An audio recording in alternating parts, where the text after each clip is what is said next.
بسم اللہ الرحمن الرحیم۔ پیارے بچوں، آج کے سبق میں ہم 10ویں جماعت کی اردو کی کتاب کے نئے ایڈیشن سے چوتھے سبق کا چوتھا صفحہ پڑھیں گے۔ سبق کا عنوان ہے سر سید کا بچپن۔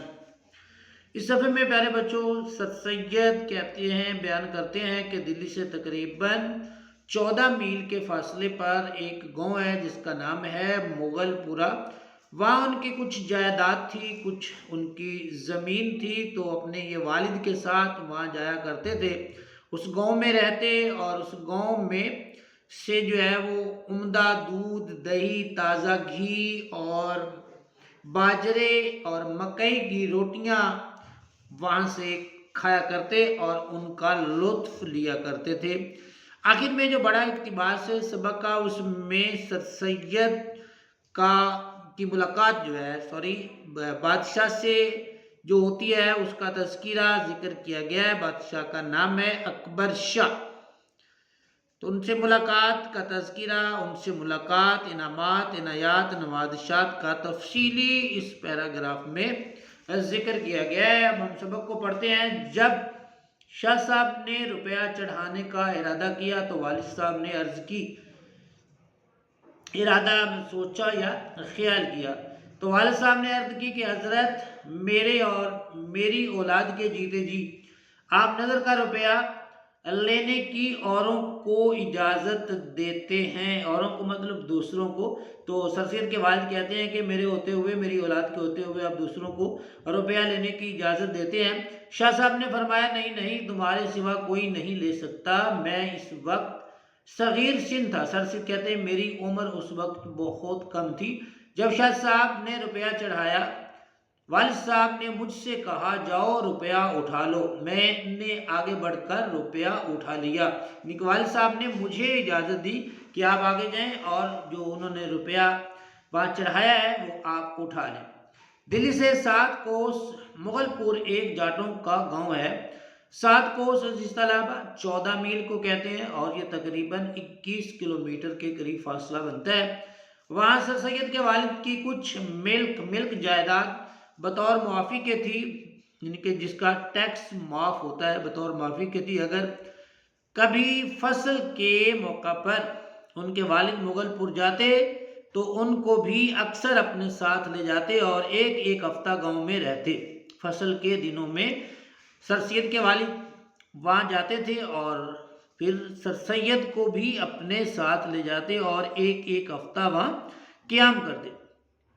سر سید کہتے ہیں کہ اس عمر میں گاؤں میں جا کر رہنا، جنگل میں پھرنا، عمدہ دودھ اور دہی اور تازہ گھی اور جاٹنیوں کے ہاتھ کی پکی ہوئی باجرے یا مکئی کی روٹیاں کھانا نہایت ہی مزہ دیتا تھا۔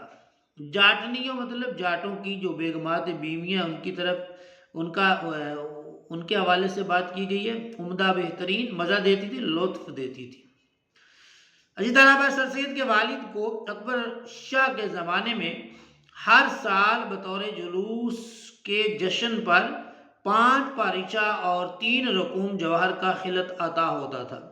5 پاریچہ کے معنی ہے 5 قیمتی کپڑوں کا، اور 3 رقوم 3 طرح کی تحریریں۔ جواہر کا خلعت، جواہر ہیرے کو کہتے ہیں اور خلعت قیمتی لباس کو کہتے ہیں۔ تو سر سید کے والد کو اکبر شاہ کے زمانے میں ہر سال جو ہے وہ تاریخ جلوس کے جشن پر یہ چیزیں جو ہے یہ عنایت کی جاتی تھی۔ 5 پاریچہ اور 3 رقوم جواہر کا خلعت ملتا تھا، مگر آخر میں جیسا کہ اوپر ذکر کیا گیا کہ انہوں نے دربار جانا کم کر دیا اور اپنا خلعت سر سید کو باوجود کہ ان کی عمر کم تھی دلوانا شروع کر دیا تھا۔ آخری عمر کے حصے میں انہوں نے جو ہے وہ وہاں جانا کم کر دیا تھا، اور خلعت جو ہے، جو شاہی لباس ہے، سر سید کو باوجود یہ کہ اس کے باوجود جبکہ سر سید کی عمر کم تھی تو انہیں ہی پھر وہ دلوایا گیا۔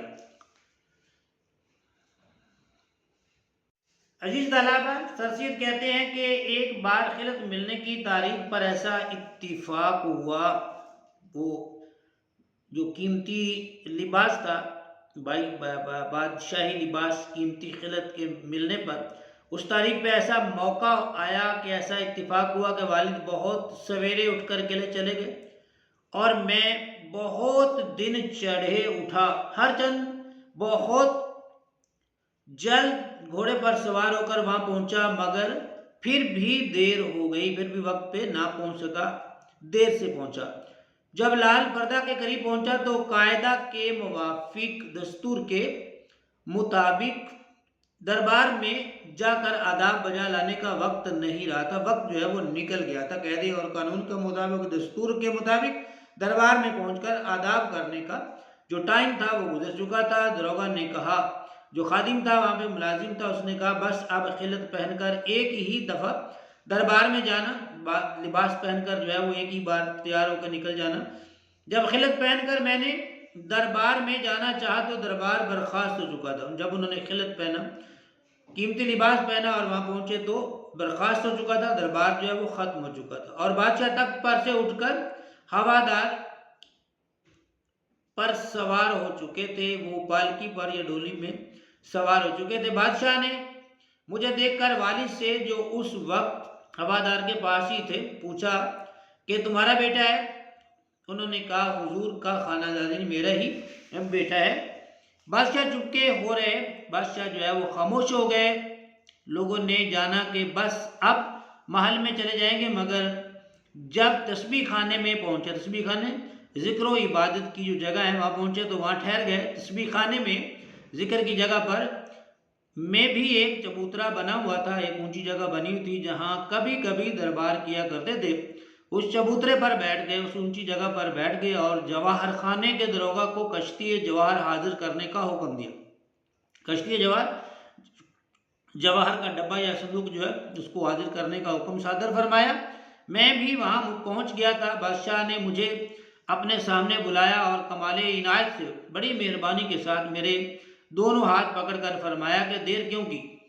حاضرین نے کہا، وہاں جو لوگ حاضر تھے، بیٹھے ہوئے تھے مجلس میں، انہوں نے کہا کہ عرض کرو کہ تقصیر ہوگی، بتاؤ کہ مجھ سے غلطی ہوگی، اس لیے میں دیر سے آیا ہوں، یہ مجھ سے غلطی ہوئی ہے۔ مگر میں چپکا کھڑا رہا۔ سرسید کہتے ہیں کہ میں خاموش ہی کھڑا رہا۔ جب حضور نے دوبارہ پوچھا تو میں نے عرض کیا کہ سو گیا تھا۔ بادشاہ مسکرائے اور فرمایا بہت سویرے اٹھا کرو۔ سرسید کہتے ہیں کہ جب بادشاہ نے دوسری بار پوچھا تو میں نے پھر ان کو بتایا کہ میں سو گیا تھا، آنکھ نہیں کھلی تو اس لیے مجھے دیر ہوگی۔ تو بادشاہ ہنس پڑے، مسکرائے اور کہا کہ جلدی اٹھا کرو، اور ہاتھ چھوڑ دیے۔ لوگوں نے کہا آداب بجا لاؤ، میں آداب بجا لایا۔ بادشاہ نے جواہرات کی معمولی رقمیں اپنے ہاتھ سے پہنائی، میں نے نظر دی اور بادشاہ اٹھ کر خاص ڈیوڑی سے محل میں چلے گئے۔ ڈیوڑی جو ہے وہاں سے جو ہے وہ اٹھے اور پھر محل کے اندر چلے گئے۔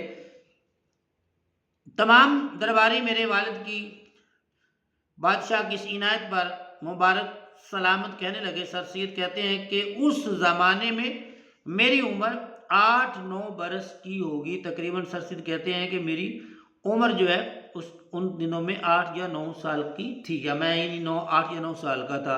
یہ ڈیوڑی کا لفظ ہے، اس میں محل یا حویلی کا جو بڑا دروازہ ہوتا ہے اس کو ڈیوڑی بولتے ہیں۔ پہلے بچوں، یہ جو سبق ہے یہ مولانا الطاف حسین حالی کی جو کتاب حیات جاوید ہے اس سے اخذ کیا گیا، اس سے لیا گیا ہے، یہ آپ جو ہے وہ ذہن میں رکھیے گا۔ پہلے بچوں یہ تھا ہمارا آج کا سبق۔ امید ہے آپ کو آج کا سبق پسند آیا ہوگا، سمجھ بھی آیا ہوگا۔ کمنٹس میں اپنی رائے کا اظہار ضرور کیجیے گا۔ ویڈیو اچھی لگے تو پیج کو فالو کیجیے، ویڈیو کو لائک کیجیے۔ اپنا بہت سا خیال رکھیں، اپنی تعلیمی سرگرمیاں جاری رکھیں۔ اللہ تعالیٰ آپ کا حامی و ناصر ہو۔ مجھے دیجیے اجازت، اللہ حافظ۔